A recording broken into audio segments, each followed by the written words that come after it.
All right, we're going to go ahead and start. What a great turnout. This is exciting, so thanks for being with us. My name is Dan Mead-Smith. I'm the president of the Washington Policy Center, and on behalf of our Eastern Washington Advisory Board, our Eastern Washington Director walking up the stairs right there, Chris Cargill, we welcome you to our first event at Gonzaga. This is our debate series on the minimum wage issue. We were at the University of Washington last night in Seattle, had a great, lively discussion with most of the same panelists, so you're in for a fun evening. I just want to tell you a little bit about the Policy Center before we start. I know a lot of you, especially the students, may be new to our organization. I want to give you a little bit of background on who the Washington Policy Center is. I also want to thank Gonzaga MBA program for helping sponsor the event tonight. I really appreciate their support in getting a lot of you here this evening. You're going to hear from somebody from the MBA program here in a little bit. So Washington Policy Center, we're a Washington state-based public policy research organization. So a lot of you have probably heard of some of the big DC think tanks like the Heritage Foundation, Brookings Institute, American Enterprise Institute. So the easy way to explain what we do, we're kind of a state version of those national groups. So we're not tied formally to them, but it's just a good way to explain. They work on federal issues affecting folks around the country and Congress, and we work on Washington state issues, mostly focused on what's happening in Olympia and the state legislature and how it impacts you. We've been around since the mid-90s. We have a $2.3 million annual budget, 17 full-time staff. Main office is in Seattle, but as most of you hopefully know, we opened an Eastern Washington office about 4.5 years ago. Chris Cargill is our Eastern Washington director. He's done a fantastic job in expanding our programs and outreach to Eastern Washington. So we hold over probably 15 events in Eastern Washington every year. Hopefully you've been to some of our events in Spokane. We hold an annual healthcare event coming up here in a month. In Spokane, we're holding an education breakfast in Spokane, and then we hold an annual dinner. So we had over 600 people at our annual dinner in Spokane last fall, and Chris will announce something special about this year's dinner here in Spokane at the end of tonight's program. We also have a Young Professionals program. They're kind of sponsoring these two debates at the UW and Gonzaga. So a big part of our outreach and research is to make sure that a lot of you as college students and as recent graduates are engaged with policy and politics, and you to know how important to get involved is in policy. So you're the next generation of leaders, and it's important for you to get involved and to learn about policy issues. So that's part of our mission, is to educate all citizens, but we have a focus on young professionals through our Young Professionals program. So they hold their own events like this, after work networking events, in fun venues with great speakers. So I encourage you to join our Young Professionals program. There's 3 levels of ways to join for college students, recent graduates, and then young professionals. So on page 7 and 8 of your program, there's a survey for tonight, and then on page 8 is different ways to get involved with the Washington Policy Center. So if you're not already on our list and a member, I encourage you to join our Young Professionals group. And for $20 a year as a college graduate, you'll get free admission to all of our events that we hold in Eastern Washington. So it's a great deal, and it's a great way to network with other folks like you, business-wise, and folks that are interested in policy. 2 other programs that might be of interest to folks that we put on is we have an internship program, the Doug and Janet True internship program. We hire 2 college students every quarter. So we hire 4 times a year 2 college students. We'd love to have some Gonzaga students in our intern program. It's a great way to help us with our events, help with our research. We've published policy papers by our interns before, so it's a great way to get experience with the Washington Policy Center. And it's obviously easier for you to work in the summer since you're here in Spokane, but we do hire 2 interns every summer, and that deadline actually for this summer is coming up here real quick. But if you're interested in next summer, I encourage you to apply for that. There's a flyer on the table on your way out, says internship program. And then for all the female students in the room, we have a scholarship that we give out every year in the memory of Jennifer Dunn. Jennifer Dunn Thompson Scholarship. This is our 4th year of awarding that. Jennifer Dunn was a member of Congress from the Bellevue East Side area here in our state, passed away suddenly about 10 years ago, and her estate left us a scholarship fund to award to an up-and-coming female college student, a future leader, someone who's interested in public policy, maybe in politics. So that deadline is coming up here on April 15th for this year, but it's a $5,000 scholarship that you can use towards tuition, or if you want to do an internship on Capitol Hill in Congress, you could use it for that too. We help you find an internship. So if it's too late for this year, again, if you're a junior college student, you may want to look at next year's program. But you do have about 10 days or so to get your application in for this year's. And there's a flyer on that outside too, and all the application information is on our website. So 2 great programs, an internship program and this scholarship program for college students through the Washington Policy Center. 2 last things, fill out your survey. We hope everyone turns that in, and you'll get a brand new, hot off the press Washington Policy Center water bottle. Just brought them out last night at the UW, gave away about 300 of them. So fill out your survey about the minimum wage debate, and we'll give you a WPC water bottle when you leave. And then this is a very interactive event, so we want you to text your questions. There's a good chunk of the debate set aside for questions from the audience. So rather than having you raise your hand, we're going to have you text the questions. We got hundreds of questions last night, and then we'll have the moderator ask them. So the phone number is in your program. I think it's page 2. It's also right behind me here on the screen. So with that, I want to introduce our moderator, who will take us through the rest of tonight's program. Very familiar face to folks here in Spokane, Nadine Woodward, the moderator for tonight's debate. She's a trusted and long-time respected newscaster here in Spokane. Worked here for over 20 years. Currently serves as the anchor for the KXLY ABC affiliate news at 5, 6, and 11. So she's a busy night tonight. She had 5, 6, she has debate at 7, and she's back over at the news at 11. So we appreciate her being with us tonight. She's moderated numerous debates over her career. She's been part of our healthcare event here in Spokane, and we're in great hands to have her moderating the debate tonight. So I'm going to turn it over to Nadine. Thank you, Dan. And thank you, Washington Policy Center and Gonzaga University, for hosting this event. I think it's very exciting. You're going to learn a lot about a subject that has definitely been at the front and center of public debate lately. And so we're happy that you are here. In your program, you'll see a place where you can take notes if you'd like. And as Dan said, we'd like you to fill out that survey too. We'd like to know what you thought about tonight's event. Next, we'd like to introduce Ryan Herzog with Gonzaga University School of Business. And Ryan's been instrumental in organizing tonight's event. Thanks, Ryan.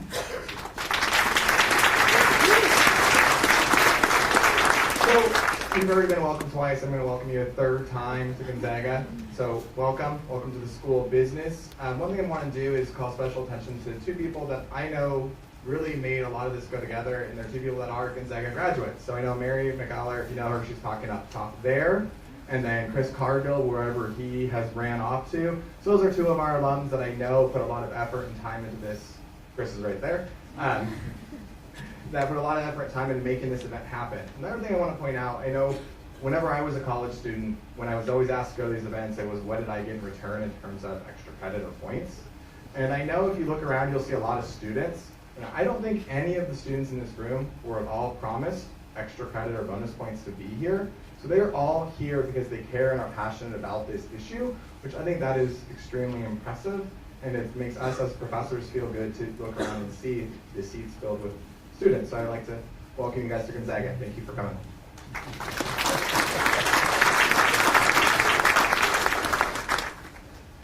All right, well, let's get started here. First, I'd like to explain the format. Don't you love this? It's so intimate here. I love this. I just did a debate here a couple of years ago with Nancy McLaughlin and Annie Billig, and it was full packed just like it is tonight. So I think since last night's debate at Seattle went so well, that was practice, Dan, for tonight. Tonight's going to be even better. So let me explain the format for you. This is a panel discussion, and that means that each side will get the same amount of time to make their case. We're going to begin with 5-minute opening statements to be given by, it says here one person on each panel, but we may have more than one speaker do that. After that, I will pose a list of questions to both panels, and during these so-called question pods, each panel will have 2 minutes to respond. Any person on the panel can speak during the allotted time. Following each side's response, the panel that spoke first will have the opportunity for a 1-minute rebuttal. And at my discretion, if we feel like we need to discuss the issue more, we're going to have some liberty to do that. At 2 points tonight, I will give one panel the opportunity to ask a question of the other. The panel receiving the question will have 90 seconds to respond, and the panel asking the question will have a 90-second rebuttal. Again, if we want to discuss a little further, we can do that. And after a period of time, we're going to open up questions, as Dan said, submitted by you.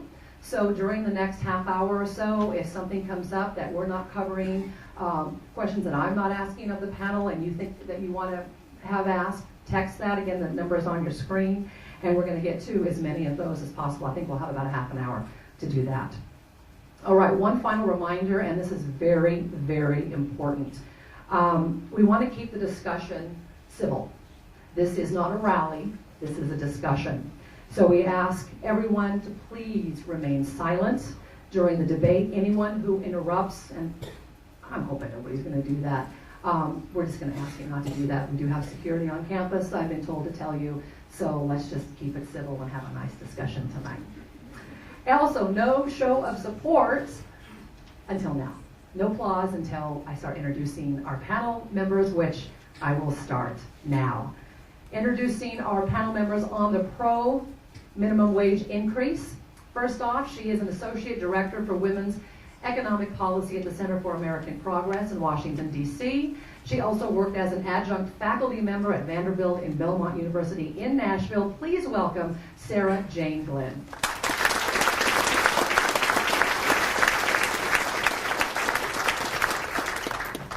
He is an assistant professor at the University of North Carolina, Chapel Hill Department of City and Regional Planning. He specializes in economic development, and his research on the minimum wage was recently included in the State of the Union address. Please welcome Dr. T. William Lester.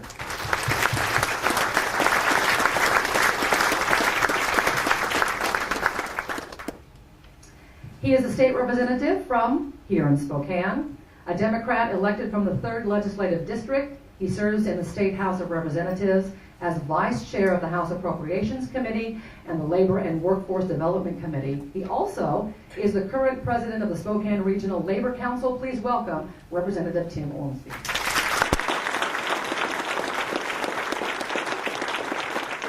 And now let's meet our panel on the other side. He is an economic writer and policy analyst who previously served as president of the Club for Growth. He is also a member of the Wall Street Journal editorial board, and this year was named chief economist for the Heritage Foundation. Please welcome Stephen Moore.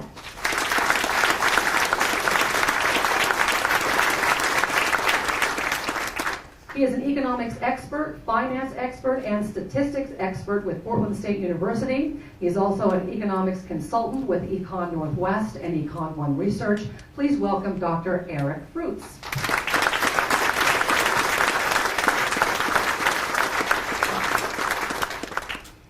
And last but not least, he is a state representative from, again, here in Spokane, a Republican elected from the 6th District. He serves on the Business and Financial Services Committee and the Appropriations Subcommittee on General Government in the State House. He teaches in the MBA program at Gonzaga and Whitworth, and he owns a chain of Dutch Brothers coffee shops in Spokane. Please welcome Representative Kevin Parker.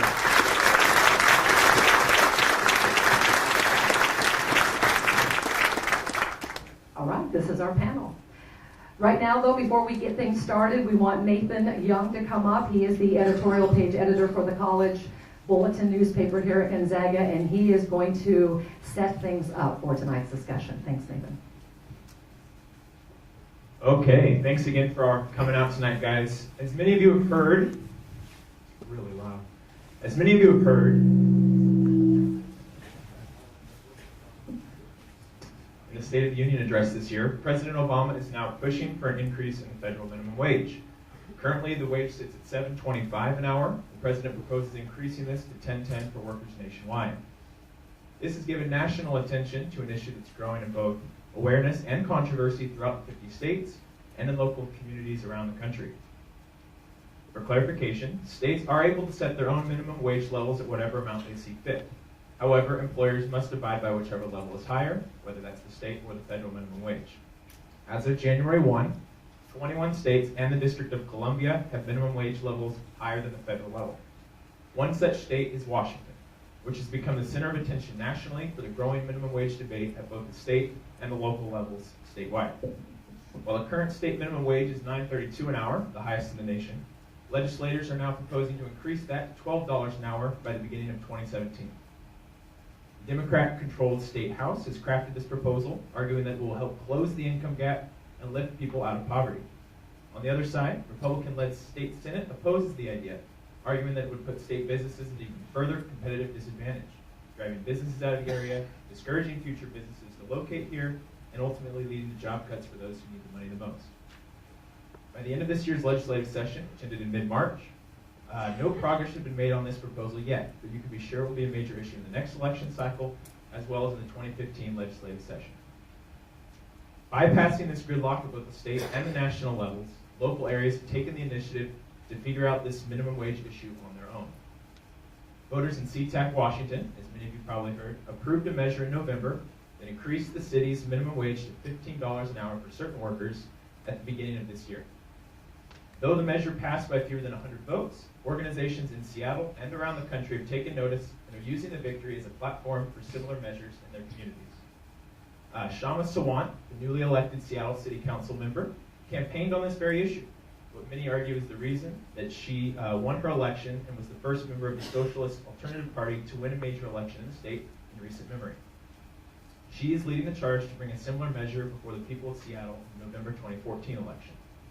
She and the larger growing push for a $15 minimum wage has even gained the support of newly elected Seattle Mayor Ed Murray, who has publicly pushed for the increase as well. In all, the growing importance and controversy surrounding this issue at the local, state, and national levels has come down to two opposing viewpoints on this matter. One side argues that an increased minimum wage will lift people out of poverty and help counter growing levels of income inequality. The other, arguing that it would result in price increases and job losses for the very people the raise is intended to help.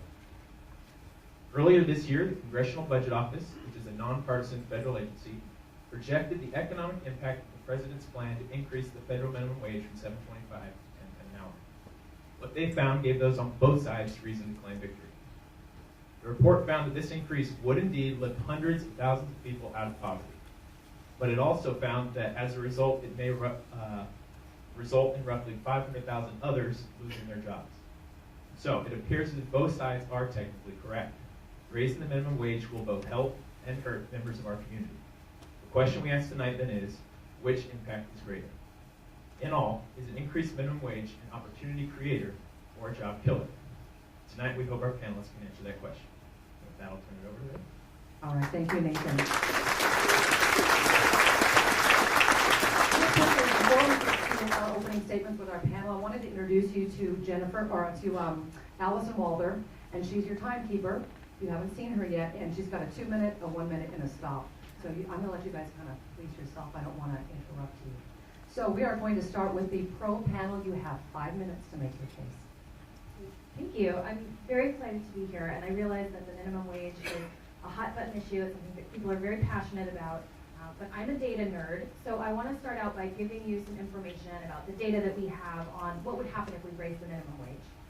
So we know that raising the minimum wage to $10.10 nationally would put money into the pockets of hardworking Americans. 28 million workers would have an extra $35 billion to spend in their local communities and to support local businesses. We know that it's not likely to hurt job creation. States and local communities have raised the minimum wage more than 90 times since 1987, and in more than half of those instances, unemployment rates actually fell.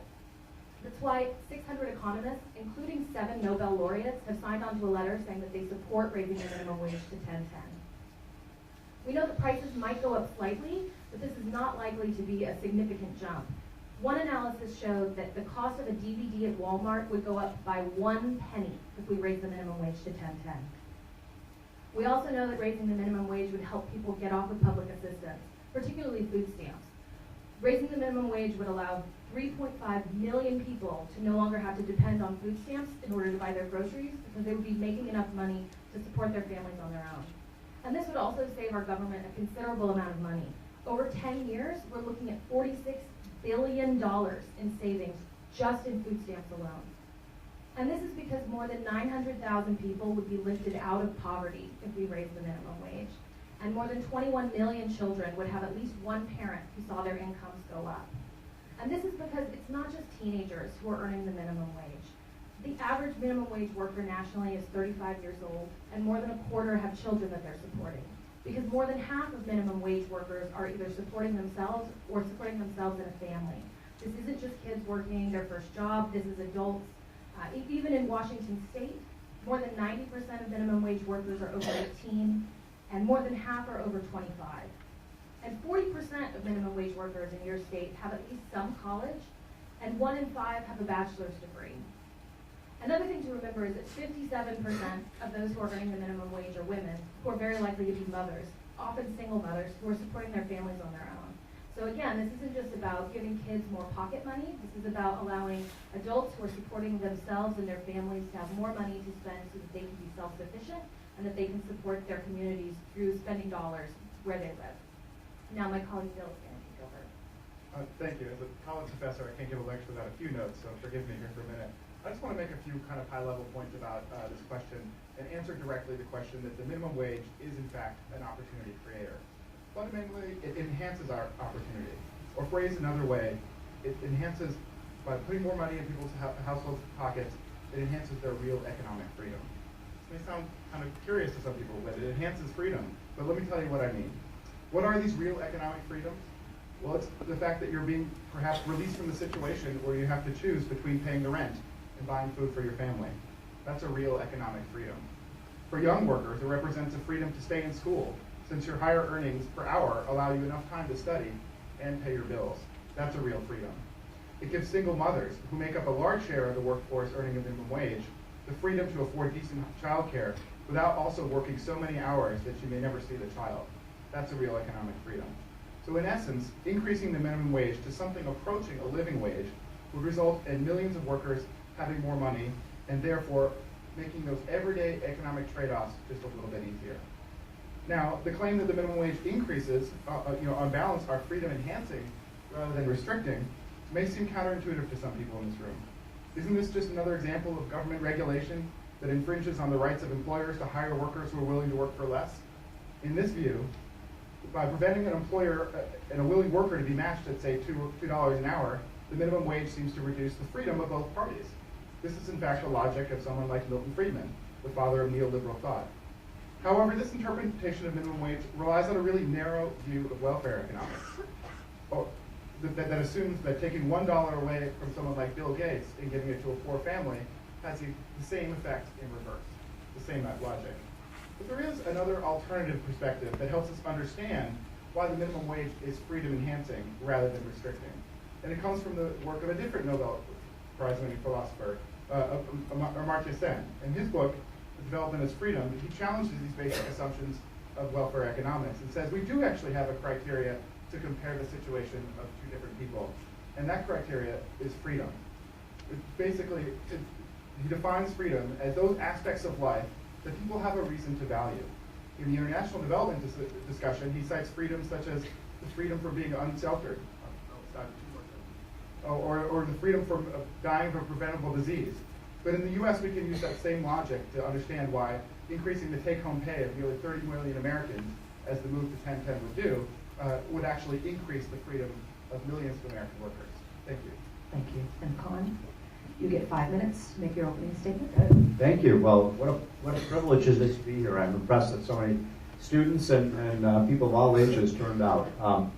So I wish so much that what you just heard were true. I mean, I actually really do. I really believe that we could wave a wand and everyone in America could have a $15 an hour wage. In fact, I wish we could wave a wand and everybody could have a $20, $25, $30, $40 wage. I want America to be the highest wage country in the world, and the truth is today we are essentially the highest wage country in the world.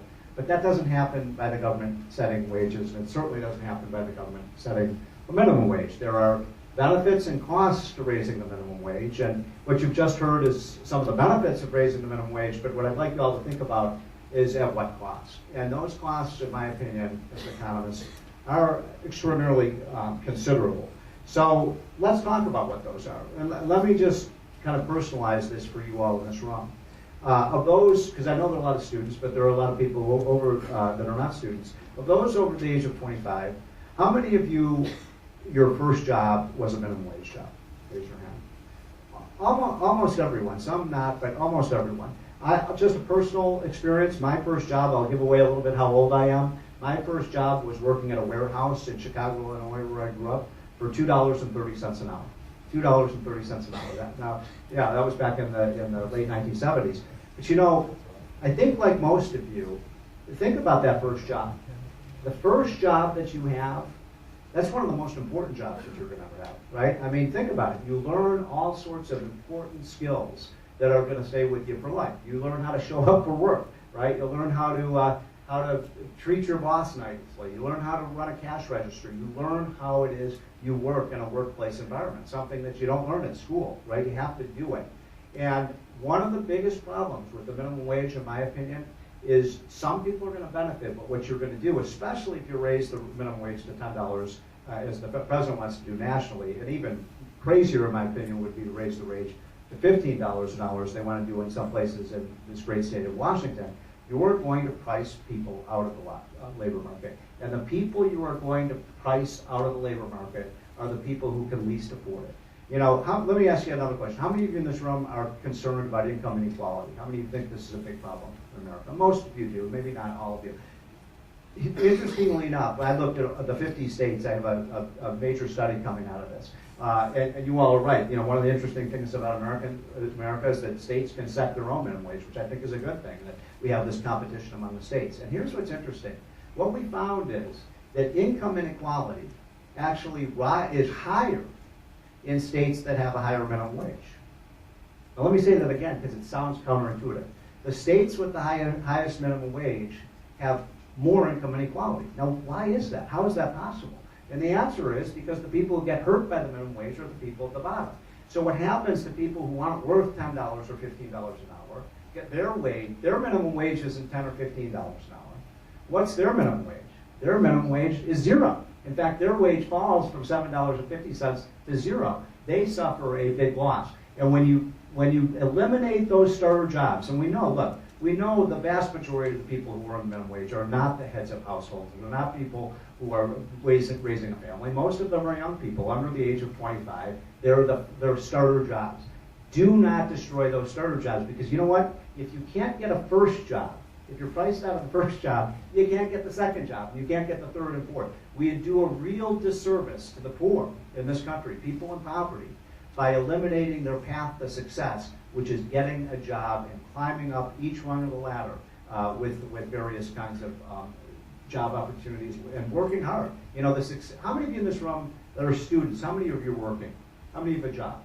That is so important. For those of you who don't have a job, get a job. Nothing better in college to be working. And we have 1 minute left. You don't want to add anything to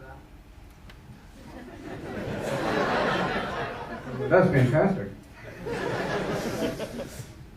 Were we out of time? Allison? Oh, Phil? Well, you know, I think of my own son, and you know, if you look at a place like Seattle where they want to raise the price to $15 an hour, you also have to look at the total cost, all those additional benefits and taxes.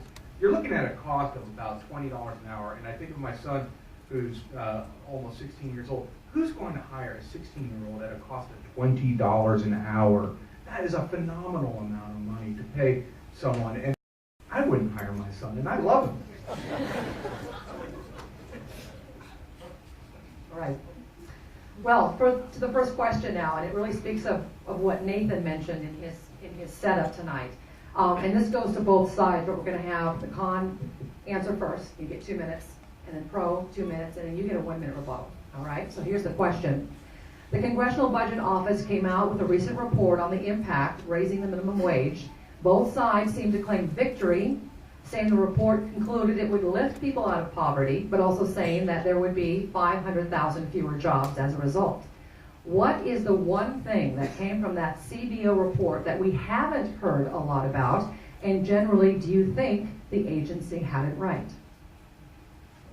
One quick, because I'm very intimately familiar with that study. First of all, for those of you who don't know the Congressional Budget Office, it's a very left-wing institution that's run by Democrats. So I almost never agree with the Congressional Budget Office. I mean, the Congressional Budget Office is so crazy. They actually said that if we passed Obamacare, we reduced the cost of health care, we could put 30 million people on insurance, and it wouldn't raise the budget deficit. I mean, that's how uncredible the Congressional Budget Office is. And yet, even the Congressional Budget Office says that if we raise the minimum wage, we're going to lose 500,000 jobs. I think it's a lot higher than that, but even the Congressional Budget Office, a liberal outfit, says raising the minimum wage destroys jobs. Yeah, and this raises the bigger issue too of we have to make a decision when we're talking about the minimum wage. Is this a big deal or is it not a big deal? Because if it's a big deal that provides a lot of benefits to a lot of people, then it's a big deal that also provides a lot of damage to a lot of people. On the other hand, if it's just a little thing where it makes a few people a little bit better off, and then on the other hand, it's not going to make businesses much worse off. You can't have a huge benefit to some group and then say, oh, well, there's no damage associated with that. It's essentially a zero-sum game. So essentially at the heart of that debate, what we're saying is a law of economics of supply and demand take place. So right now, as one of the few small business owners in the state legislature, I can tell you how this plays out on the ground. And how this plays out is most business owners make enormous sacrifice, by the way. They're not the Bill Gates. They're people who've risked your life, my life and I, you've risked every single penny of your life savings for the opportunity that you might have life a little bit better than you do right now. At the end of the day, I don't know one employer who isn't one of the most generous, giving people to their community that I know. The issue isn't that employers don't want to pay their employees enough. The issue is, how do you begin to create opportunity? And when you start making those decisions for the business owners, what's really happening for us, we had a woman working for us, African-American, single mom, who grew up in 4 generations of poverty. And she moved up to a managerial role with us. In that, she was going to break 4 generations of cycle of poverty working under unemployment. One of the most proud accomplishments I've ever had in my entire life. What happens though, when you raise minimum wage, it means I can't pay Rhonda more because I'm paying a high school kid as much as she is. The stats are that, we got a lot of numbers thrown out. Let me give you the reality of these stats. The stats are that 2.8% of people, according to Forbes magazine, make minimum wage. 50% of those are between the ages of 16 and 24. Our teen and youth unemployment in the state of Washington is 30%. We are the 4th highest in the country. We are literally impacting people's first step to opportunity, prosperity, and hope. Thank you, Kevin. I'm going to try to ask you to keep to the time. I know you were making a point, but I didn't want to interrupt you. So now we've got the pro side. Thank you. Thank you for the opportunity to talk about the research of the impact of the minimum wage on jobs. One thing you may not know about the CBO report is that when they came up with the number of 500,000, it's really a range. It's really between 0 and 1 million jobs lost or something like that. The way they did that is they took a bunch of different studies that have been studying the minimum wage over the past many years and essentially picked the average, or picked a number that was somewhere in the middle of all those estimates. What they didn't do is they didn't include the more recent studies, and that's the paper that I did with my co-authors from UMass Amherst and Berkeley that really looked at this in a much more careful way. And if I have the time, I want to tell you exactly what we did and see if it actually makes more sense. Instead of comparing states that have high minimum wages, say in the Northeast or Northwest, to states that have low minimum wages and looking what happens to employment, we looked at counties that straddle a state line where the minimum wage changed. Spokane County and across the border in Idaho. We looked at every minimum wage change over the last 16 years across the entire country in these case comparisons. We had 318 case studies of what happened in this localized area. And when we do that, wages went up, employment was statistically significant or statistically indistinguishable from 0. That part was not in the CBO study. If you had included our study in that report, the estimate would have been much, much lower, which would lead us to a conclusion of all the benefits that Sarah Jane mentioned would be there, but the sort of the downside would be much, much smaller. And I think we want to get a few words in too. And Bill's research is well worth checking out. And I just want to say from a local experience, we are 25 miles, right where we sit, from a state that has a $2 less minimum wage. And an anecdote, a gentleman had a McDonald's franchise up in Newport, and Old Town, Idaho was right across the street when he did his $1.5 million renovation. He didn't cross the street 60 feet to do it in Idaho. He built where he was in Washington and absorbed that cost. Okay, and you get a 1 minute remark. Well, there was a story in Oregon. Oregon has a very high minimum wage. I think it's right below Washington's. And the story was about people from Idaho coming into Oregon to get jobs because the minimum wage was higher. But one of the things that came out of that story over and over again was that these people said they had to do more work. In other words, he had a waitress who came over to get a higher minimum wage in Oregon. She said that she wasn't just a waitress. She was a waitress, and she was also the cleaning person. She was also the dishwasher.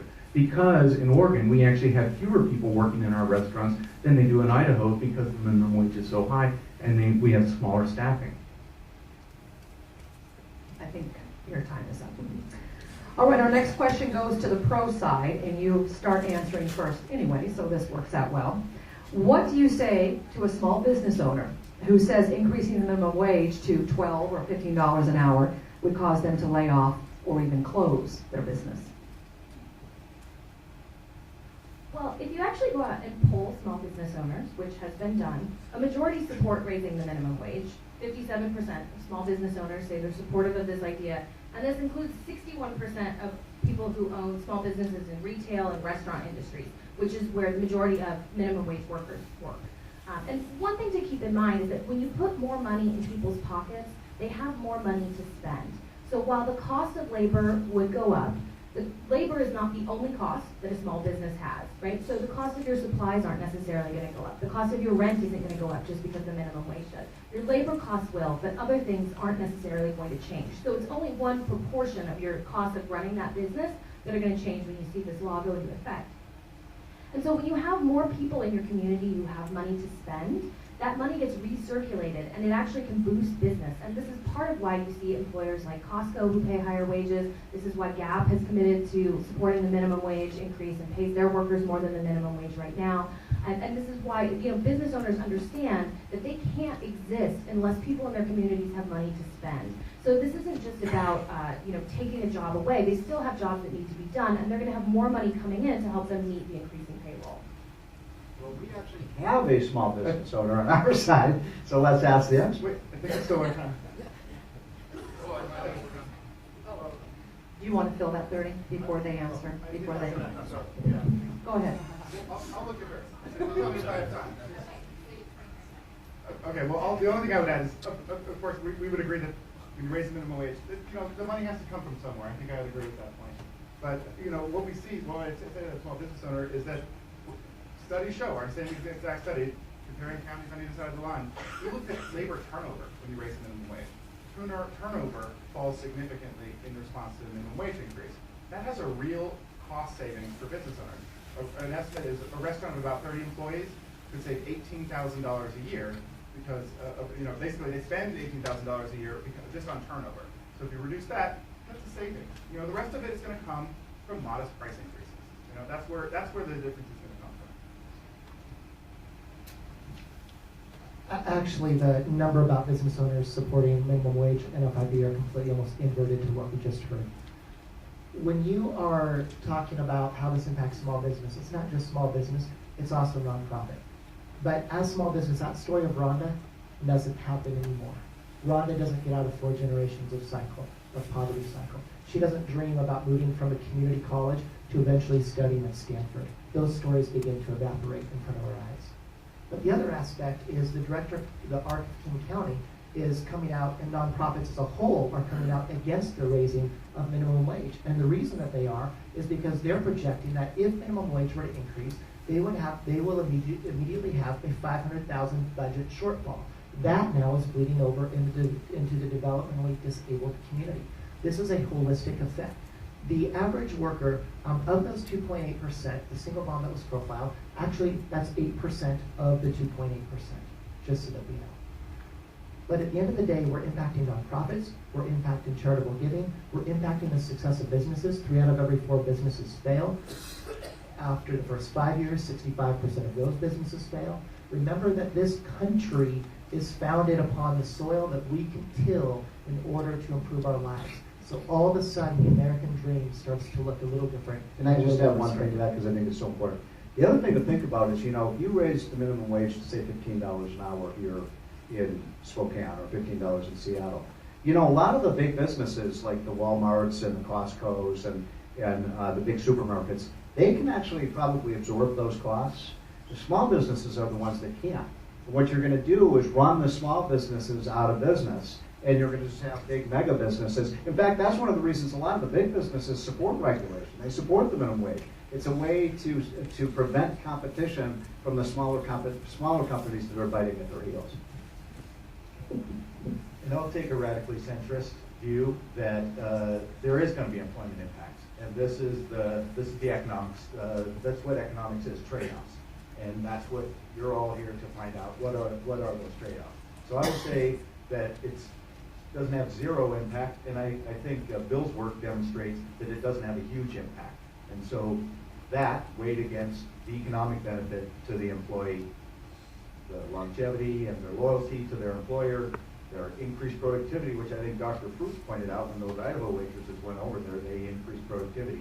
And I think the economists, and I don't dare speak as one, call that adjustment channels or something like that. So different things happen.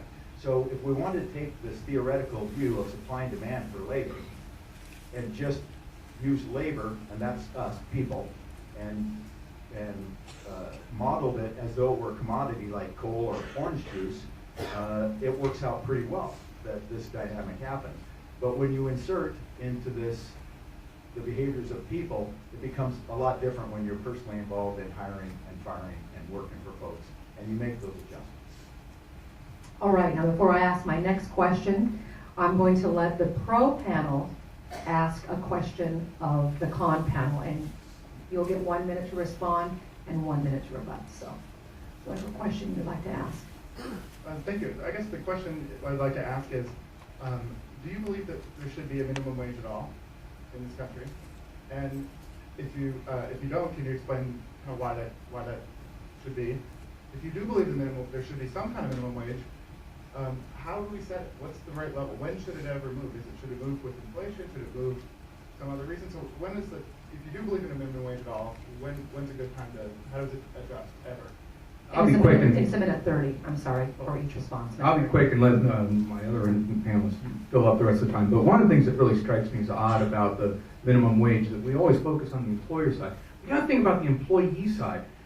Under the minimum wage, it is illegal for you to offer your services for less than the minimum wage. If my son says, you know what, I'm not worth $20 an hour, I'm worth $10 an hour, if he did that, the employer would be in trouble. You'd have to pay fines. It takes the choice out of the employment arrangement. So that's why, as an economist, I think there really shouldn't be a minimum wage. Why should there be any interference with the free negotiations between an employer and employee? These laws were written back in the time when we had the robber barons who owned huge factories and were dominating the employment market. And now we've got a wild west of employment opportunities out here where there's very little advantages being taken of employees. I have a slightly different view. I mean, look, if the economy's booming, as it was in the 1980s and 90s. I mean, when I worked for President Reagan in the 1980s, we didn't raise the minimum wage once in 8 years.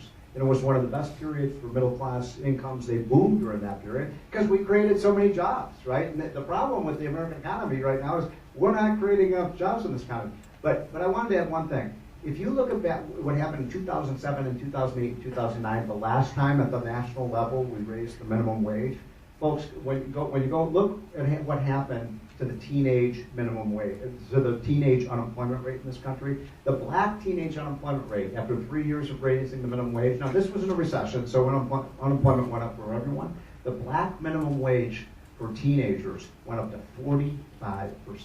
Half of black teenagers were priced out of the market. The teenage unemployment rate for all Americans went up to over 30%.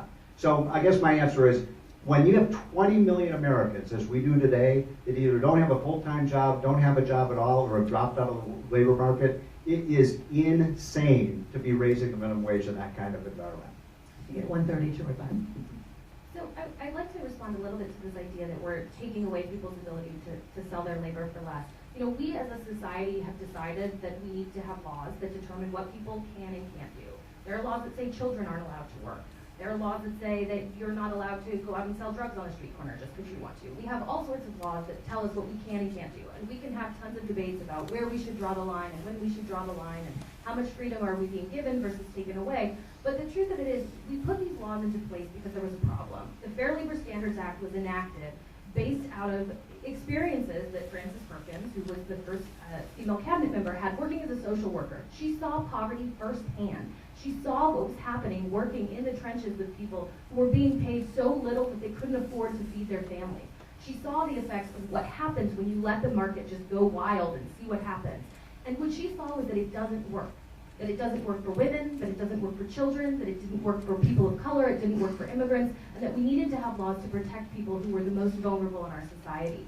And so I think this idea that we should do away with these laws or that the market will sort things out on their own, we tried that at one point in our history and it really didn't work out very well. And our basic labor standards haven't been updated very much in the last 75 years, and I think it's important for us to be having these conversations now because we need to come to a consensus as a society about what's acceptable in our communities and whether we feel okay about the fact that people who are working full-time at the minimum wage, even in the state of Washington, which has the highest minimum wage, are still living in poverty. To me, that's something that's just not acceptable. All right, thank you. The next question goes to the pro side. Goes to the con side, and you'll get to answer first. What do you say to the single mother who is trying to make a living in a minimum wage job and provide for her family? Would it be better for her to be paid a lower minimum wage and have to depend on government programs to help her survive? So this is a great question, and this may surprise a lot of you, but I agree with President Obama on something. If you work in this country 40 hours a week, and you are the head of a household, and you have kids, I think you should have an income that brings you above the poverty level. I agree with the President about that. So how do we do that?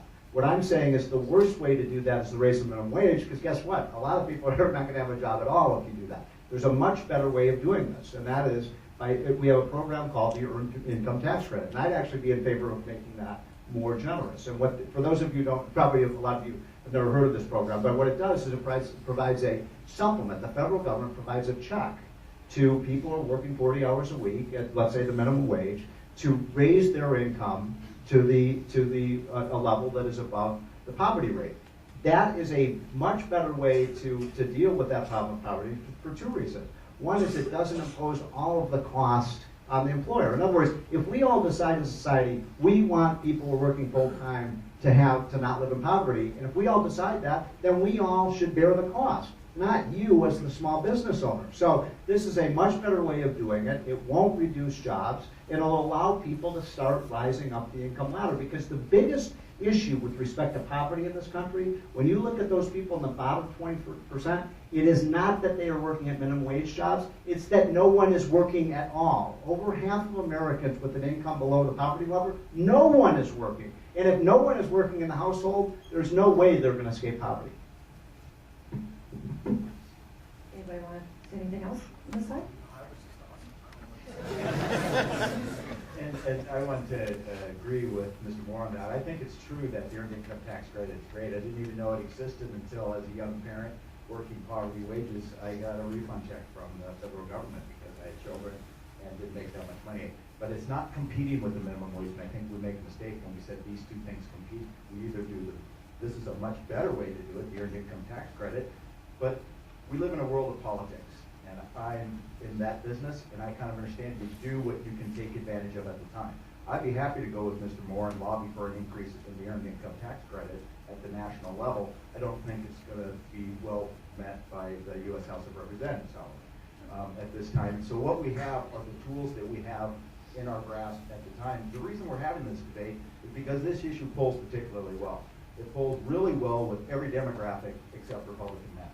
And that's why we're having this conversation, is because it polls so well, and it is very likely to be a public policy issue that is going to be successful on some level or another. And I think this is the tool that we have at our hands. This is the thing that's hot. That's why you're all here. That's why the Washington Policy Center convened these panels and having this discussion. I think it's a conversation well worth having. Thanks. Just a few more words. I also agree that the earned income tax credit is an excellent idea. I'm glad you're on board with that. One of the things I think a lot of economists who are careful about this say is that in some ways the earned income tax credit is a implicit wage subsidy to employers, right? You're getting people to have wages are lower than the business would have to pay. So what they say is let's use them in concert. These are two policy tools that you could use in concert: earned income tax credit and minimum wage, so that the minimum wage is there, so you make sure that not all of that subsidy goes just to the employer side, it also goes workers getting a raise. And I think most American taxpayers would agree with that. You know, if we just did it only on the earned income tax credit side, then I think $7 or $8 billion that were going to companies like McDonald's and Walmart in terms of food, their workers being on food stamps, we could take some of that. That wouldn't be coming out of the taxpayer's pocket. That would be coming out of McDonald's pocket. Can you get 1 minute? I just want to make one quick observation on the question itself. One thing to keep in mind is we've only got 2% of the entire workforce works full-time at minimum wage. So we're talking about a really small sliver of the entire population that works full-time at a minimum wage job. And when you're talking about something that's such a small sliver, you can craft programs that target those people specifically. Because it's a small group, you don't need to use the sledgehammer to hit the fly of raising the minimum wage on a bunch of people who may not need an increase in the minimum wage, when you can deal almost individually with the single mother who's working a minimum wage job full time. Because, believe it or not, it's a very small section of the entire economy. Okay, our next question goes to both sides. It is, one of the arguments opponents have is that by raising the minimum wage to $12 or $15 an hour, you would cause a ripple effect where suddenly those who already were making that would be making the minimum wage. If you raise the minimum wage, do you also have to raise the other higher wages to reward workers who shouldn't be making the minimum wage? Does that make sense? Okay, so you get to answer first. Yeah, I'm headed. So economists look at this. When you raise the minimum wage, there is a little bit of a ripple effect, right? So that means the people who are earning slightly more than that new mandated wage will actually get a small raise as well, because employers, I think rightfully, tend to say, okay, that person's been here a little longer, they're a little bit more senior, I have to kind of give them a bump so that they're not making the bottom. But that ripple effect is relatively small. It doesn't go all the way up to the people earning the median wage. And I think that's an important point, is that some of the statistics that Steve and others have been talking about really have to do with the whole wage distribution. It's important to look at just what we're talking about, which is those people who are earning the minimum wage or what the new minimum wage would be. So this 2.8% number that you're talking about, that's maybe the people who are earning the current wage, right? We're talking about 18% of the workforce nationally would be affected by the minimum wage, going to 1010. So all those people earning between $7.25 and $10.10, and actually like 10% above that, if we include the ripple effect. So that becomes a much larger part of the economy that we're talking about. 18.1% of the workforce would be affected by a minimum wage increase. So it's not a small, it's not insignificant.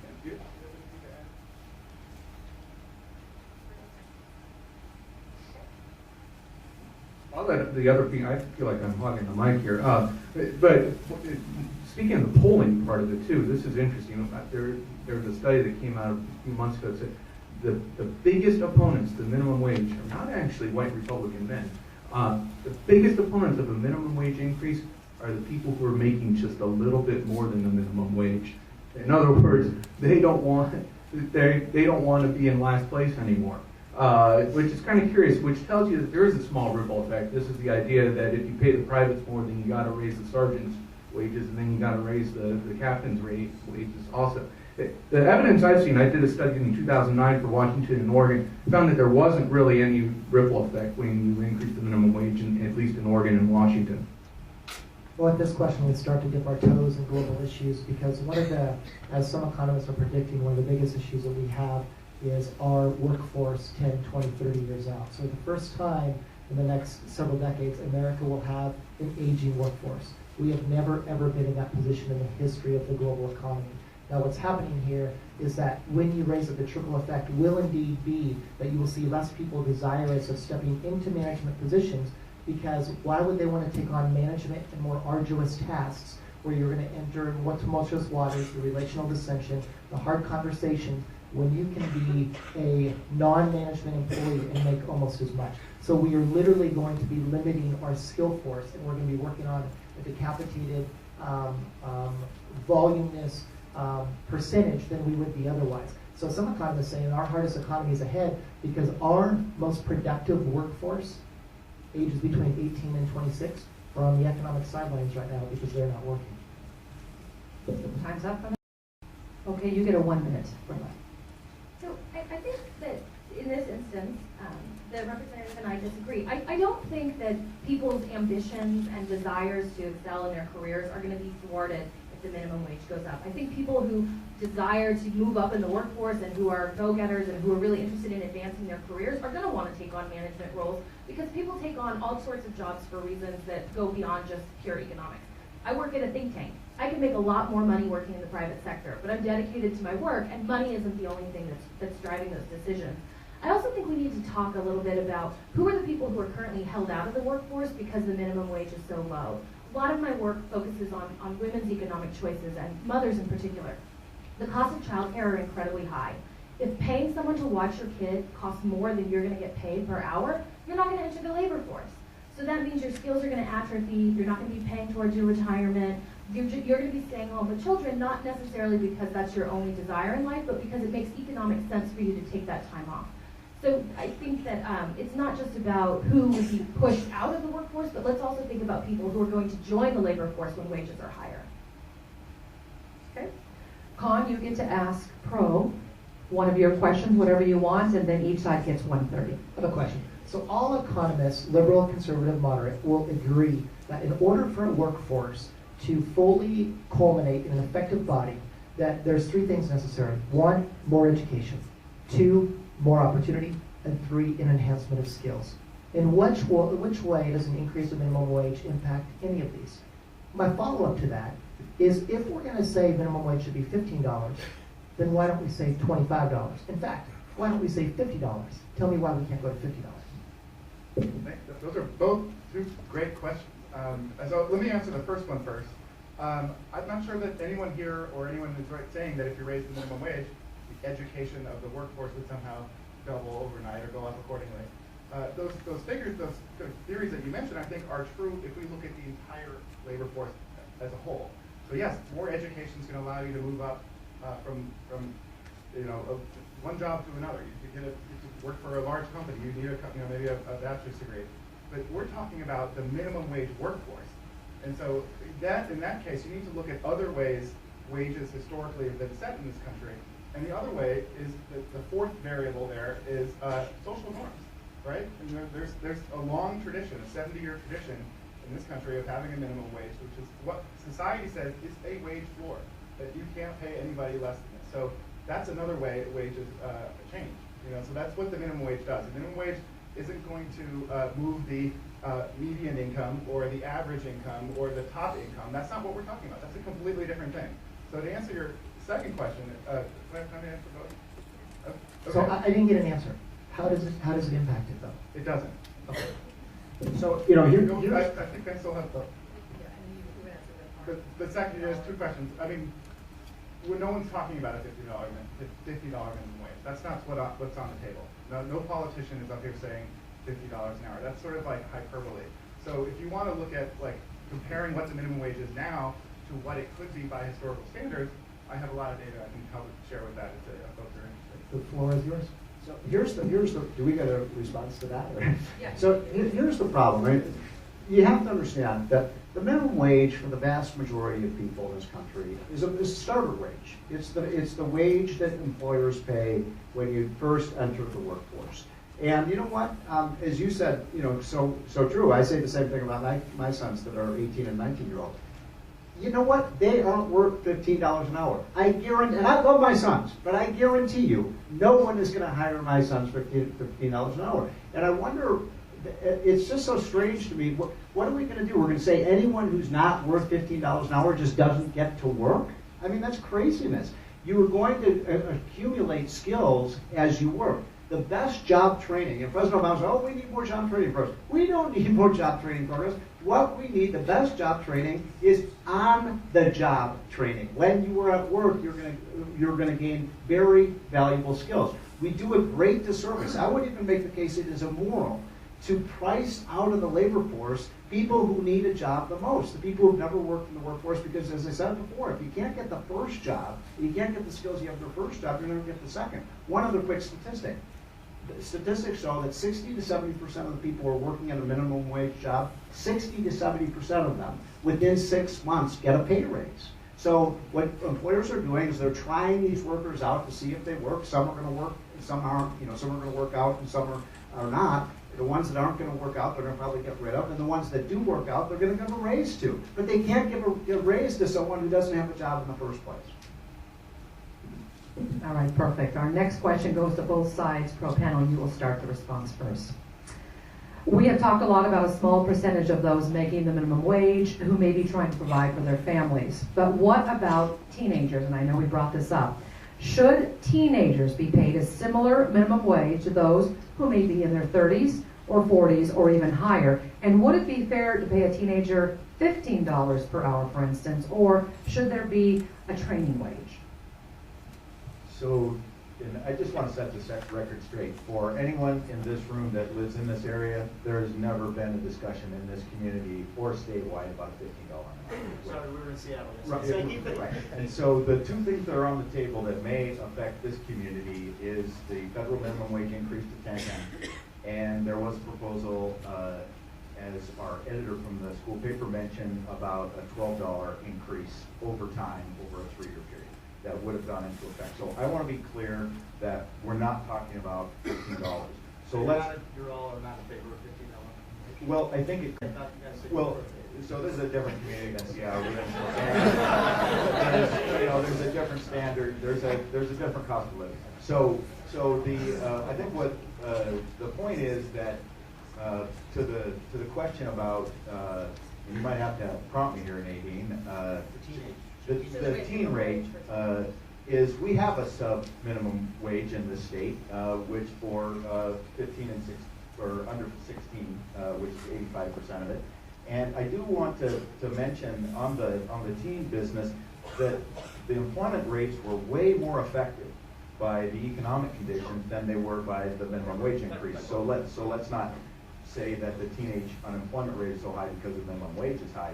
And the final thing that I would just note, and it just goes to Mr. Moore's comment about government doing it, our minimum wage that we live with in this state was voted on by the people. By about 2/3 of the people back in 1998 voted in Initiative 680, I think it was, or 660. And so how that was established, and I would imagine, being as that courage is not a premium commodity in Olympia, that you probably won't see a state-mandated, legislatively mandated wage, but I think this is one of those things that's popular enough with the people that we'll see an initiative to the legislature, an initiative to the people, or a referendum from the legislature to the people.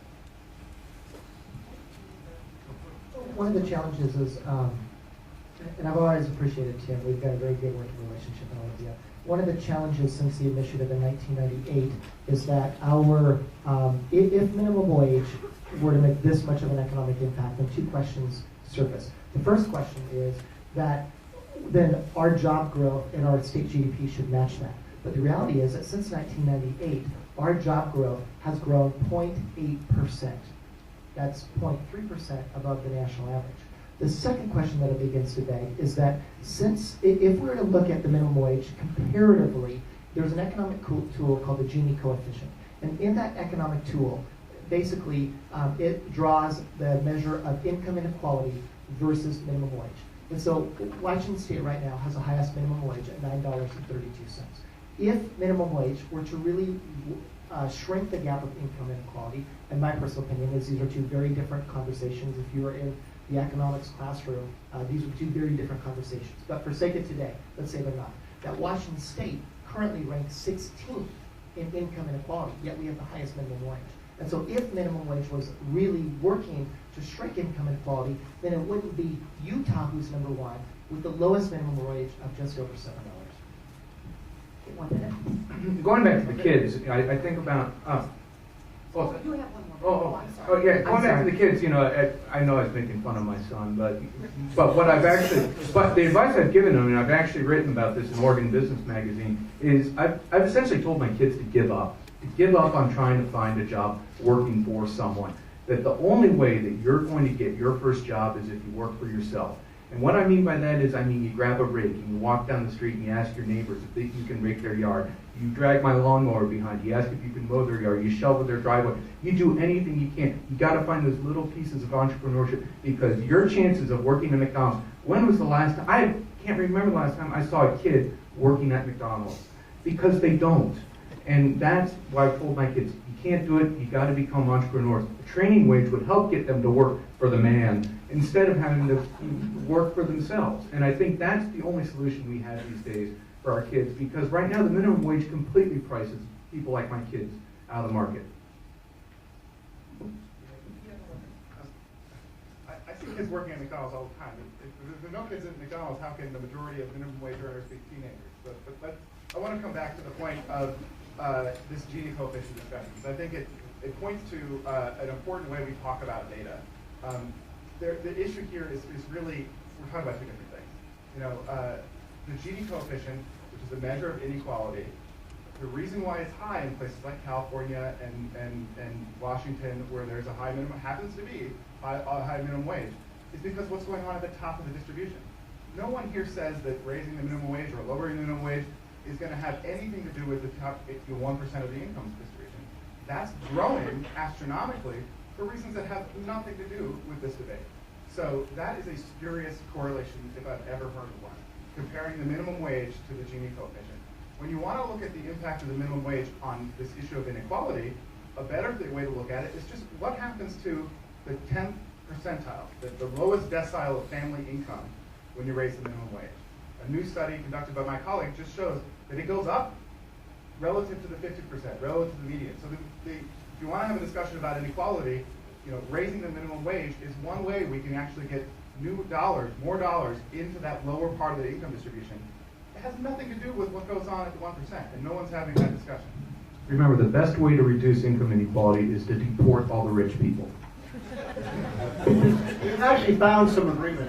For the last 30 years, the left keeps shoving the Gini coefficient in our face. And I keep saying the Gini coefficient is meaningless for the very same reason that you just said. And now when we use the variable that you all created, the Gini coefficient, you said, oh, the Gini coefficient doesn't matter because what really matters is people at the bottom. I've been saying that for 25 years. The real problem in this country right now, by the way, has nothing to do with the real problem in America for the vast majority of Americans is not the minimum wage. The crisis in America today is the median wage. The median wage has not been rising. Everything Barack Obama has done to try to help this economy has not helped the middle class. We need a whole new economic strategy that helps middle class and poor people, and that's not by raising the minimum wage. Okay, now to the final question, before we get to your questions, and the con panel will start the answer first, and it goes to both panels. Recently, some Seattle restaurant owners said, if the city raises its minimum wage to $15 an hour, they would have to increase prices. One said the average bill would go up $2 to $3. The other said prices would increase 25%. Do we have an agreement here tonight from both sides that the price increases would indeed happen if the minimum wage went up that high? Con starts off. I think you will see prices increase. By how much? Well, it's going to depend on the industry. It's going to depend on the volume of the restaurant, but probably I'm going to speculate between 10 and probably 30%. But but small business restaurants, they can't raise their prices, can they? Aren't you going to put a lot of businesses out of business if that's the case? Hey, can a panel ask itself a question? The margins are pretty small out there. Margins are pretty small. Like you said, it's going to hurt startup businesses pretty significantly. Well, and there's also another group. You know, I know we love hamburgers and pizza and stuff, but you know, there's another group out there. For example, home care, you know, nursing homes and so forth, would actually have Medicaid reimbursements. They can't raise their rates. In other words, the government writes them a check based upon the patients, and so they just have to absorb all those costs. And what happens when they absorb those costs? They don't pass the costs on. What they do instead is they pull back the number of people they have working there. So instead of maybe having one care attendant for every 5 patients, you have one care attendant for every 6 or 7. It reduces that care. And so, sure, on these businesses, on small businesses, I've worked with lottery delis. And for a lottery deli, they already run on such small margins. That's not an all or nothing thing. It's not a matter of, oh, we'll lay off one employee. It's no, we'll shut down the entire business and move somewhere else. How much time do I have? Just one more thing, if I may. Entrepreneurship is one of the most difficult endeavors anyone can survive. It's why there's so many bankruptcies among the business community, because it's hard, because you invest your life savings, your risk, there's marital stress, great uncertainty, and at the end of the day, to answer Nadine's question, this will make entrepreneurship more and more difficult, because we're impacting 2 things. We're impacting innovation, but on a larger scale, for a larger business, you then are impacting automation. And I think that's true, Kevin, about what happens. But I would challenge you to compare the family stress in a very low-income family versus one in an entrepreneurial family. And I think that when you're actually worried about shoes for kids, food on the table, you know, that's a high stressor. And I think that's one of the things that we're trying to address. And Nadine, I know that was a prepared question, but again, we're not talking about $15 an hour in this community. And I think that by framing it to the extreme, I think it creates good tension, and it's sexier, and it's more interesting. But I don't think if we went to the $10.10 an hour federal wage, it'd be 78 cents higher than it is in this state right now. And they're proposing doing it incrementally as well. So that's very little difference in what we're doing. And I will also say, as long as we're going on the fast food thing, and speaking to a local economist, those prices for those, let's just say McDonald's, for example, do vary widely between community to community. They do great research on the communities that they're going into. They find their price point. They see what the cost of living is, what their customer base can afford, and they gear their prices toward that community. So it's not this, the same across every community.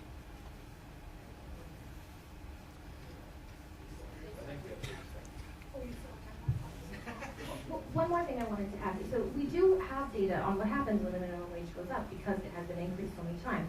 And a 10% increase in the minimum wage does raise prices by less than 1%.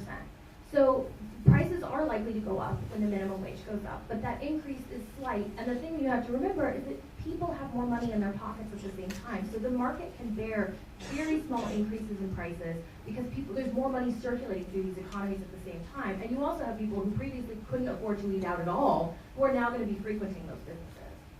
So I would just say, number one, why would we want to do anything that raises prices? I mean, that makes everyone better off. Well, I mean, worse off, right? It reduces everyone's living standards if prices of things go up. So everyone is hurt when prices go up. Just one personal story, I do have friends who own Burger Kings and McDonald's. And one of my friends always talks about the bane of his existence is, I don't know if you have this in Spokane, do you have the 99 cents menus, like 99 cents Whopper? And he's like, we can't make any money selling these Whoppers for 99 cents. But people are so price sensitive. They're so price sensitive that he said, if you try to raise the price of a Big Mac by 25 cents, yeah, there's a big drop off in the demand for that. And so there are costs to the business and the consumers by raising prices. I just think we have to concentrate, how can we get people into the workforce? The biggest cancer in our economy right now, if we have seen in the last 7 or 8 years, the biggest decline in the labor force virtually in the history of this country. We've never seen anything like this. People aren't working. They either can't find a job or they've dropped out of the workforce. That is problem number one. Why in the world, when that is the problem, would you want to make it even more expensive for people to get back into the workforce? And that's really the ultimate cost of raising the minimum wage. All right, great discussion. I lose sense of time because I get so caught up in it. But now we get to answer your questions. So Nathan Young's been collecting the questions that you've texted in, and we're going to get to as many as we can in, say the next 20 minutes or so. So here's how we'll do it. Nathan, you'll pose the question. It's for both sides, and each side gets 1 minute. So that way we can get through these. Okay, first question. I live in California. Is there any way an increase in the minimum wage in Washington would affect the labor market in other states? Go ahead. You each get a minute. So. In that situation, I don't think a change in the Washington minimum wage would affect California. So if you look at, especially when you do these localized comparisons, one side of the state to the nearest state, it doesn't necessarily have a spillover effect or some kind of negative effect on the other side.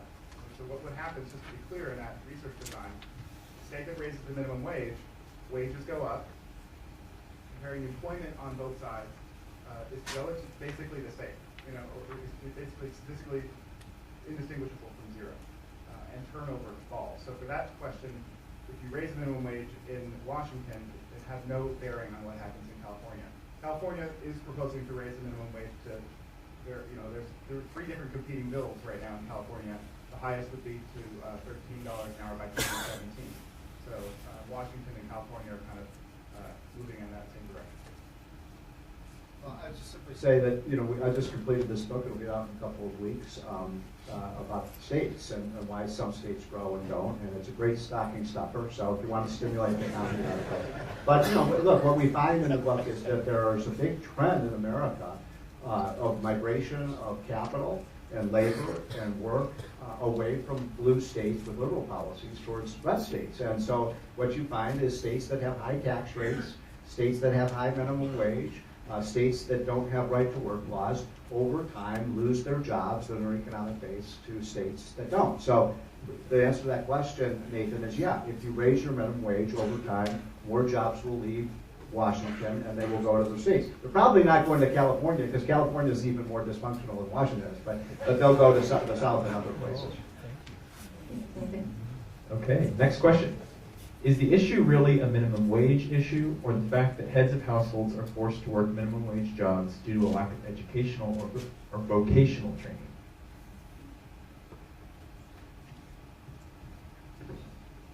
Well, again, this is going back to the figure that only 2% of the workforce works full time at minimum wage. That I think that there may be that instance, but again, as Steve pointed out, when you're working minimum wage, a huge chunk of those people leave minimum wage jobs after a few months. And so, again, it's a very small portion of the workforce that is somehow or another trapped in minimum wage jobs. There's other opportunities. If the minimum wage job is so bad, there's a woman who walks down my street every week pulling tamales around. And obviously she must be making more than the minimum wage doing that. Otherwise she'd be working a minimum wage job, at least according to the arguments here. So, again, I'm not really sure if the premise is correct, because I think that sliver of the workforce is so tiny that we could deal with that on almost an individual basis. And I would just say for our community in this county, in Spokane County, it's actually 50% higher than 2% increase. We're 3%, and I don't want to quibble on the numbers, but this is kind of specific to our community. And I just wanted to answer Mr. Moore on the migration question. Washington was one of the states that picked up a congressional seat after the last census. We've had And Washington has one huge advantage. So which we keeps want you- to- You're a no income tax state, and there's 9 states that have no income tax, and they do really well. That's the reason Washington's work right community. You don't want to have an income tax in Well, Washington. that's a different discussion. Okay. But God forbid. Income tax, but I just want to make sure that we utilize our time as good as possible, and then we have a balance in the distribution of the tax. So Steve, you got me a little flummoxed now. I can't even remember the question.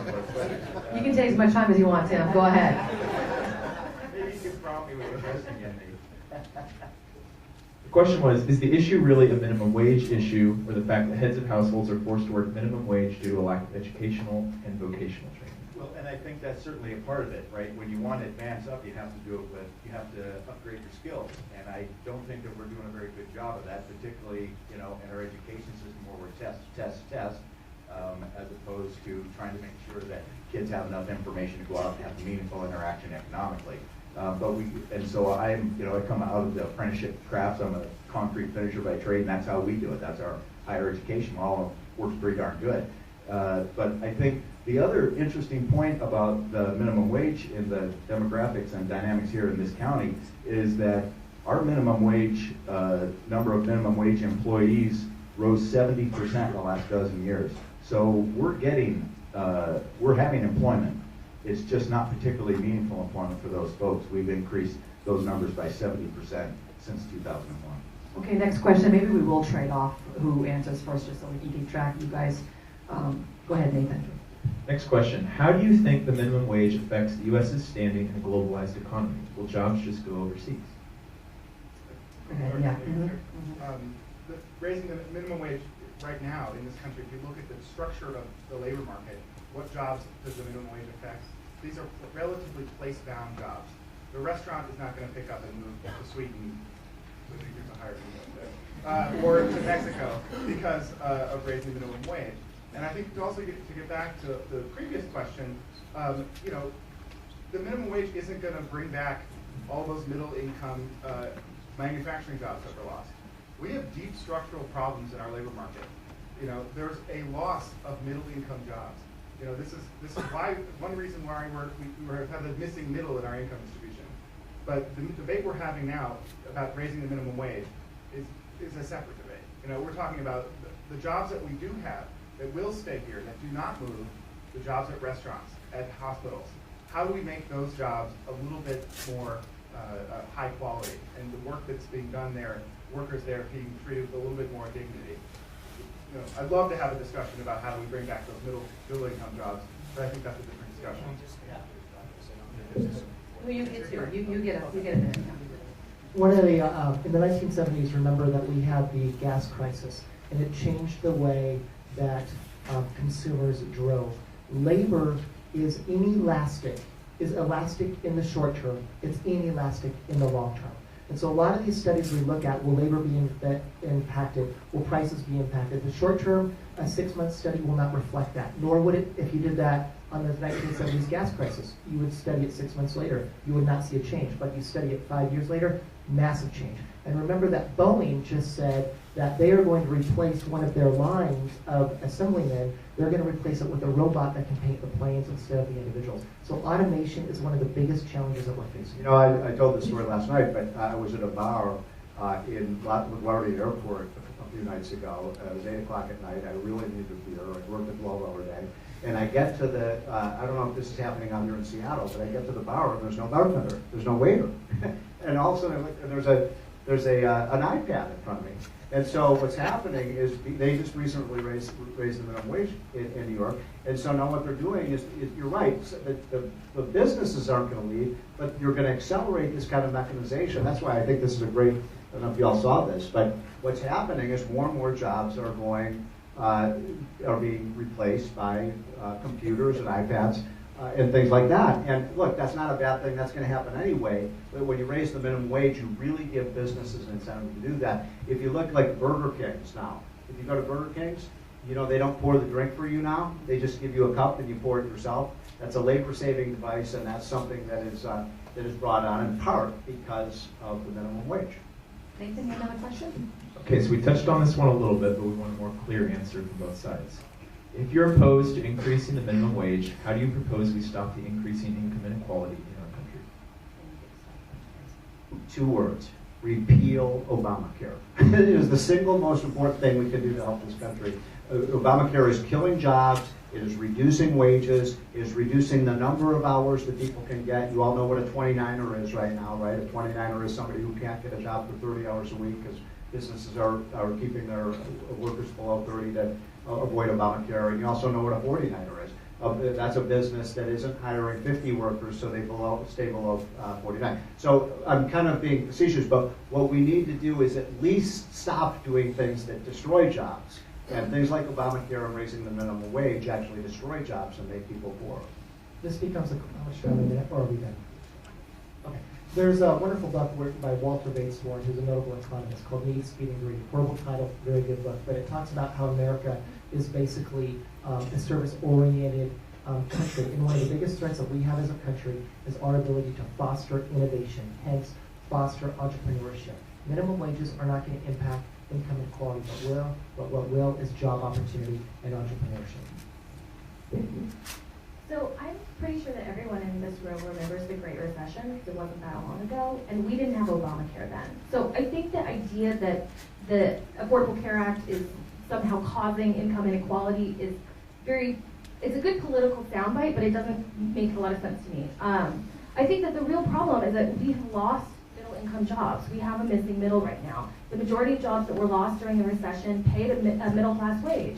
The majority of jobs that have been created during the recovery have paid less than $13 an hour. So we've seen a carving out of jobs that people could support themselves and their families on, and they've been replaced by very low-wage jobs. How is that possible? Part of it is because we are subsidizing companies that pay very low wages, because places like Walmart are instructing their employees on how to sign up for food stamps. Everyone in this room who's paying taxes is subsidizing these large corporations, billion-dollar corporations who have record profits, who never stopped losing money during the recession. Their bottom lines keep growing while workers are taking home less. And the very low minimum wage allows that pattern to continue. So it's not the full answer, but it's also not an insignificant issue. Here, we have a few more minutes, so we have some time for more questions. Ethan? Okay, this one can be answered in general, I guess, but it's probably going to be more for the state representatives here. Being an employer of 60-plus employees, this question is related to someone who has skin in the game. How do you plan on lowering other costs of doing business in Washington State in order to justify proposed wage increases? Okay. You guys get to start. I think that we have an issue around revenue, so I don't really want to get into our big state budget problems, but I think this is one of those. What I will talk about is what minimum wage does to the state budget. So I know for a fact that sitting in the room with several other folks crafting the state budget, and I think Kevin can back me up on this, whenever the minimum wage goes up, we see our TANF enrollments decline. So there are fewer people on temporary assistance for needy families when the minimum wage goes up because they're no longer eligible because their income went up. We also see a reduction in the eligibility of folks that were qualified for the state's child care program, Working Connections Child Care for working poor. We factor in, it's a pretty known quantity, those costs, those enrollments are going to decline, the caseloads are going to go down. We also see a reduction in state food assistance. So those things are happening. So what is the state going to do to reduce costs on businesses to offset this? This is a marketplace issue, the minimum wage thing. I think that equals itself out in pricing and these other adjustment channels that end up happening that people make business decisions on. And I don't know that the two are actually related. Could you please repeat the question? Being an employee of 60-plus employees, this question related to someone who has skin in the game. How do you plan on lowering other costs of doing business in Washington State in order to justify proposed wage increases? So the assumption is that you can lower costs. And I would say that largely that's probably a faulty assumption on a lot of people who are not compromising the delivery of their product. The major cost drivers of any business are payroll, their taxes, depending if you have fixed or variable assets, but every business has 3 or 4 major costs. And most, if you're to poll any business owner, almost every single one will say that costs are going up on everything, from their product to their labor and so forth. And so the question is a very tenuous one in that I don't know that a lot of businesses are going to be able to do other than they will truncate the availability of jobs that they offer. So instead of having 60 employees, maybe we discover, hey, we love you, all of you employees, but we're only going to be able to employ 52 of you because of the wage increase. And that's exactly what we're going to see happen. Remember that this discussion, we have an economic discussion at the basis of all this, our foundation. But we're also, neither side has a market on helping the poor. Both sides want to do things for the poor. None of us have figured it out in total. But this question is about one of opportunity. It's about one of how do we continue to move our state and our country forward, and it's a very difficult question. About 3 more, if we have time for anything. By increasing the minimum wage, how many people do you project foregoing college? Would young people decide the opportunity cost is just too high and immediately enter the workforce? Can you say it again? I don't understand the question. By increasing the minimum wage, how many people would you project would just forego college? Would young people decide the opportunity cost is just too high and would immediately enter the workforce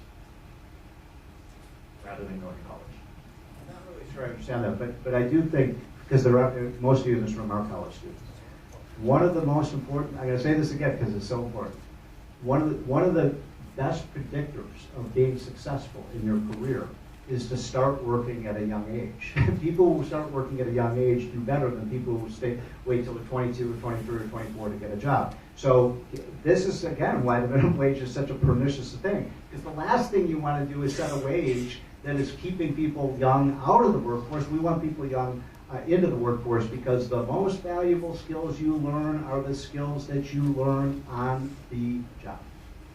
I just have a blog post I put out about this, about the cost of college, because there's a recent ranking of the best return on investment for colleges. And one of the things that struck me about that, I don't know where Gonzaga is, I'm sure it's pretty good. Very high, there we go, very high, of course. Well, we'll say that even if it's not true. But what's interesting about that is how on the edge a lot of schools are in terms of their return on investment. In other words, if it doesn't take much, it takes just a little bit more in tuition payments or a little bit more in other things you could have done instead of going to school that would take you out of school. College is becoming very expensive and losing its return on investment, which makes it kind of sad coming from someone who's a professor. I'd like to make the argument that, because I don't know actually how many, I think we had a show of hands earlier of students that were working, and let's just say that were making minimum wage. I mean, because the cost of education is particularly high, and it's not just at private institutions like this, but we have a very high value community college system in this state, and we have a pretty robust state need grant, which is financial aid for college students. It's pretty robust for those folks, and I would make the argument, if I can't, if I'm, because the labor market is so tight and I'm having difficulty finding a job, it becomes clear to me that I need education to upgrade my skills, I'm going to school.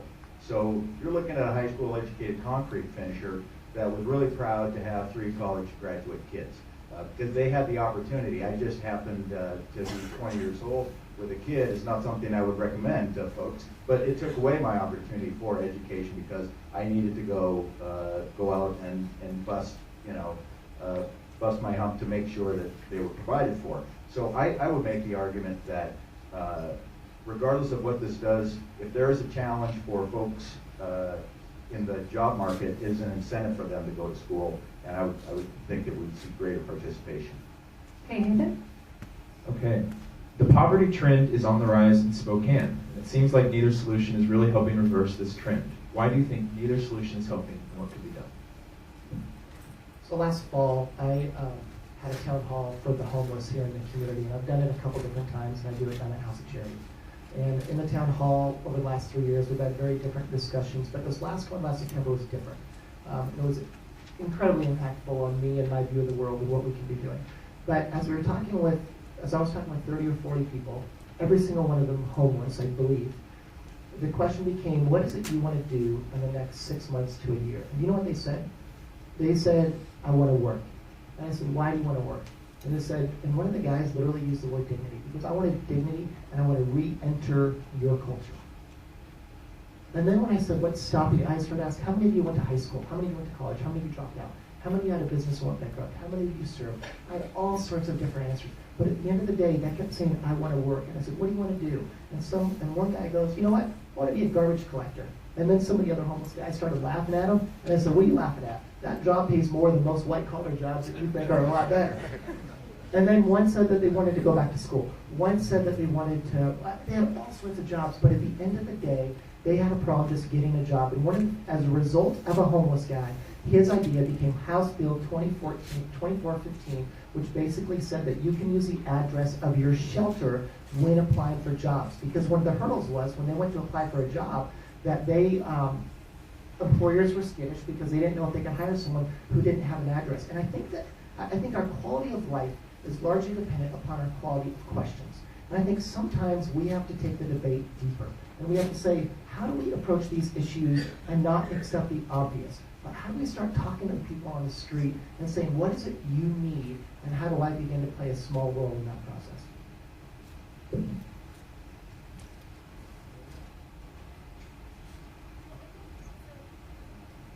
Now, the issue of poverty is very complicated, and the minimum wage is not the only answer. I'd be the first person to admit this. There are issues about affordable housing, there are issues about transportation, the cost of childcare, the cost of education. All of these things work together to create economic situations for families that are very difficult and that push people below the poverty line. So I think it's right to be thinking about a constellation of solutions.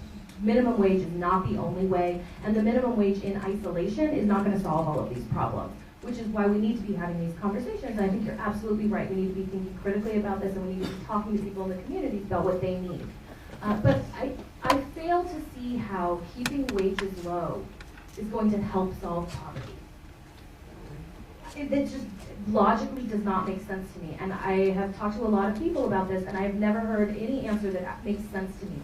If you are keeping wages low and keeping wages artificially low by expecting people to be dependent upon government services like TANF and SNAP in order to supplement those low wages, or things like the EITC, which comes in one lump when you do your tax return, but doesn't help you 6 months later when that money's all been spent and the rent is due and you're about to be evicted, low wages are a problem in that moment that can't be solved by something like SNAP or the EITC. So wages are part of this, and higher wages would make a difference, but they're not the only solution.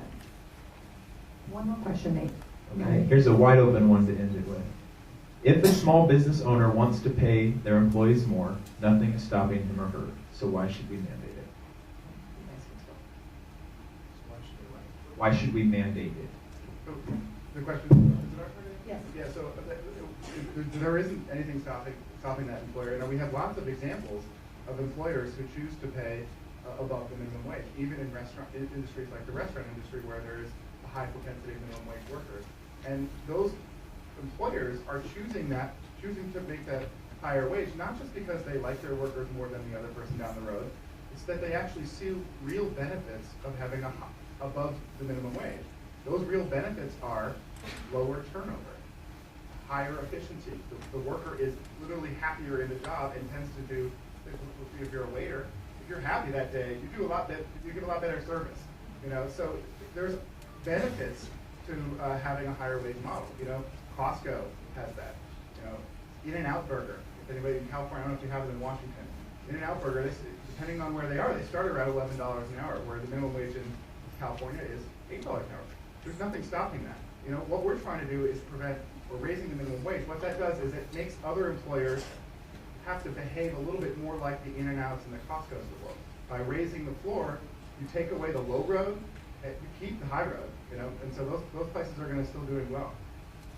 So I'm going to answer that question with a little bit of a twist and say, let's go right back to the issue that you brought up at the beginning, economic freedom. That a labor contract is a voluntary agreement. If I'm going to hire someone or someone's going to hire me, no one sticks a gun to my head, right? No one's going to stick a gun to your head in terms of offering you a job. And what I don't get about the minimum wage, and this is something I think is really difficult for proponents of the minimum wage to answer, is let's say that I'm an employer, and let's say that Allison wants to come and work for me. And let's say I say to Allison, I'll pay you $7 an hour. And let's say Allison says, yeah, I want this job. I think I'm going to get a lot of training. I think, it's going to put me on a path to success, and I need the extra money and so on. So Allison wants the job at $7 an hour. I want to hire her at $7 an hour. So in markets, we say this is something that benefits both of us, right? It's a voluntary exchange. We both voluntarily agree that I'm better off and she's better off.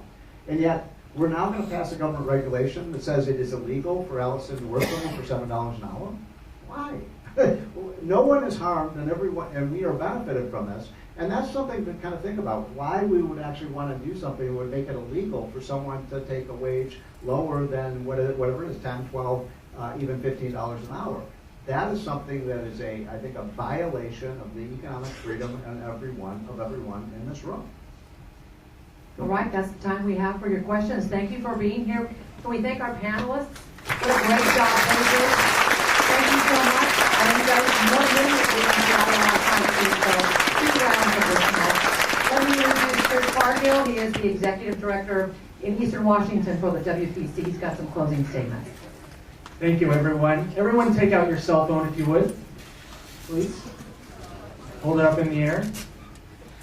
And before you leave this room today, I want you to jump onto your Facebook account or your Twitter account and tell them how much you enjoyed this debate and these panelists tonight, and that you were a big fan of the Washington Policy Center minimum wage debate. So do that before you leave, and we'll check your phones before you head out of the room. Again, we want to thank our panelists. We want to thank Nadine for participating. This was a first part of the conversation. A first part of the conversation. We're hoping that you'll continue the conversation with WPC, sign up for our materials, get on our mailing list. You can fill out that survey in your packets today so you can get this very beautiful water bottle right here. Fill it up with water if you want before you leave. But make sure you fill out the survey, hand it to our staff before you leave. We'll get you one of these water bottles. Join our Young Professionals board and our Young Professionals group. A reminder that our annual dinner event at Washington Policy Center is coming up here in Spokane in September. J.C. Watts will be one of the featured speakers, so we hope you will sign up for that as well. With that, you are dismissed. Good night. Thank you.